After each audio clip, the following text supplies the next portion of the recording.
Ok, lui, c'est William. Et William, il fait des études en finance. Voilà, en finance. Et pour être honnête, William, il n'est pas très fan de ses études. C'est pas qu'il ne les aime pas, c'est juste qu'il s'ennuie profondément. Il se voit clairement pas faire ça toute sa vie. Sinon, William, il aime bien le basket aussi. Il joue souvent avec son pote Arnaud et il en a fait en club.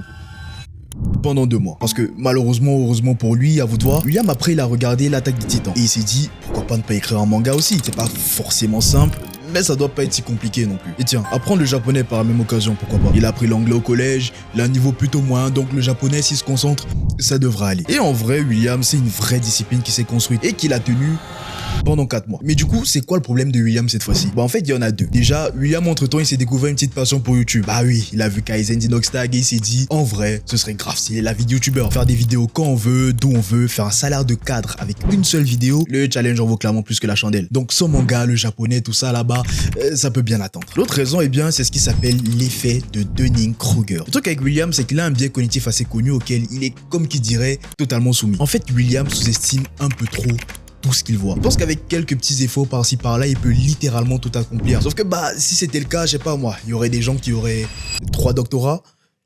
Ah si, ça existe. Bon, quoi qu'il en soit, et pour ta culture générale, parce que oui, ça m'intéresse que tu te cultives, ça c'est ce qu'on appelle la courbe de Dunning-Kruger. Et comme tu peux le voir, quand tu commences à faire quelque chose, tu as souvent tendance à croire qu'en vrai, ce n'est pas si dur que ça. Et tu te surestimes trop. Mais genre, beaucoup trop. Genre, ça, c'est le temps moyen pour apprendre une langue. Et ça, pour écrire un manga. Sauf que, bah, juste après la réalité, elle te ramasse. Et pas de la manière la plus douce qui soit. Et on arrive à ce qu'on appelle la vallée du désespoir. Et qui est la phase où on capte que le temps moyen pour faire un manga, ce n'est pas de 3000 heures par tome. Pour rien. Si on revient à William, bah du coup c'est ça son problème. Il subestime beaucoup les activités dans lesquelles il se lance et il se fixe des objectifs surréalistes. Alors oui, je sais, l'Attaque des Titans, c'est le meilleur manga du monde sans discussion possible. Désolé One Piece. Le truc c'est que SNK, c'est aussi 11 ans de développement, pas 4 mois. Tu ne peux pas faire un manga à succès en moins d'1 an. Je vais dire, c'est impossible.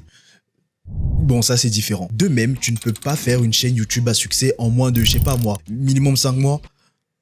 Bon, écoute, ce que j'essaie de te dire, c'est que les grands accomplissements, ça prend du temps. Si tu veux, William, typiquement, il a grandi dans la culture d'Internet un peu. Il a vu des Thibaut InShape avec son physique de tank ou encore des Lohan élevés aux 100 000 abonnés en moins d'1 an. Sauf que ce qu'il ne sait pas, William, c'est que Lohan, bah, c'est depuis ses 14 ans qu'il fait des vidéos. Et Thibaut, ça fait 13 ans qu'il fait de la musculation. Aussi, il y a un truc particulier que je n'ai pas précisé avec William. Il a une confiance en lui à la limite de l'ego surdimensionné. Et aussi surprenant que ça puisse paraître, bah, c'est une très bonne chose. En fait, William, lui, son ego se remarque surtout dans le fait de se lancer des défis délirant. En soi, c'est bien. Je veux dire, il tente ce que la plupart des gens ne font pas. Sauf que, comme tu l'as vu, ça le pousse à se fixer des objectifs dits surréalistes à cause du fait que, bah, il n'a ni les compétences pour les atteindre, ni la discipline nécessaire. Et typiquement, c'est ce qu'on ne veut pas. Et l'autre chose qu'on ne veut pas, c'est le fait de ne pas prendre des notes de tout ce qu'on tente. Je dirais que la plus grande capacité de William, c'est le fait de créer des liens entre des trucs qui n'ont strictement rien à voir. Non mais vraiment, William en matière d'école de base, c'est un mec qui ne révise jamais, mais il arrive quand même à avoir de bonnes notes, voire de très bonnes notes. Et ça, c'est dû au fait qu'il a testé énormément de choses différentes. Des choses qui ont parfois des liens avec ce qu'il voit en cours. Et donc, pendant que les autres ne se basent que sur la théorie, lui, il a la pratique. Tout ce qui s'y rapproche. Doublé de sa capacité à faire des liens entre tout ce qu'il a eu à faire. Alors, présenté comme ça a l'air merveilleux, oui, je sais. Sauf qu'en réalité, sans le savoir, il se sabote un peu. Genre beaucoup. Alors oui, la pratique, c'est bien mieux que la théorie, ça on le sait tous. Sauf que, bah, pratique sans théorie,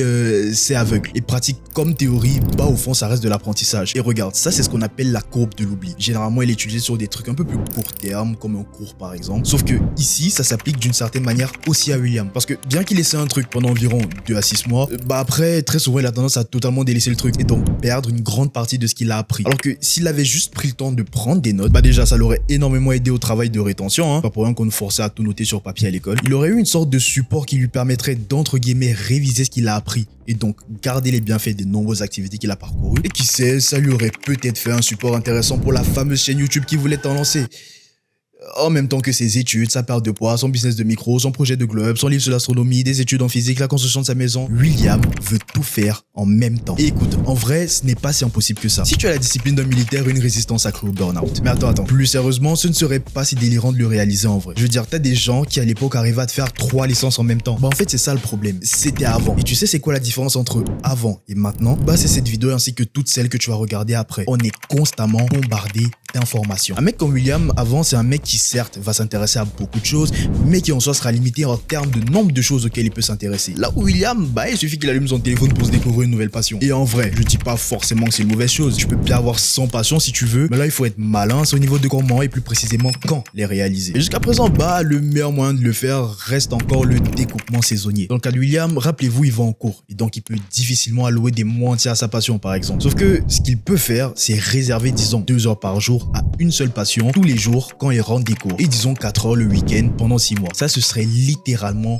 le saint graal. Pourquoi? Parce que déjà, ça lui permettrait de tirer tous les bénéfices nécessaires à l'apprentissage de la discipline, du moins pendant 6 mois. Et en parlant de discipline, ça l'aidera à en construire une solide, parce que faire 40 000 choses en même temps, ce n'est jamais l'idéal. Et surtout, ça lui permettra de maximiser son travail à l'école, parce que 2 heures par jour quand il rentre, ça laisse un peu de temps pour ses cours. Alors attendez, je vous vois venir. Beaucoup d'entre vous me diront sûrement, oui, mais ce serait littéralement plus simple si parmi toutes ses passions, il en choisissait une, en l'occurrence celle qui lui plaît, blablabla, qui s'y accro. Ça, je réponds que vous avez raison, mais c'est mitigé. D'un côté, en effet, William est très intelligent, mais il s'ennuie très vite. Et plutôt que d'essayer un modèle qui ne fonctionne pas sur lui, essayer d'en développer un autre qui lui correspondrait le mieux, ce serait la solution en fait. Mais d'un autre côté, ça peut aussi lui porter préjudice car au final, on créera juste quelqu'un qui ne va jamais au bout des choses et qui connaît juste un peu de tout et donc beaucoup de rien. Une fois qu'il juge en avoir suffisamment appris, objectif rempli ou pas, il passe à autre chose. Non.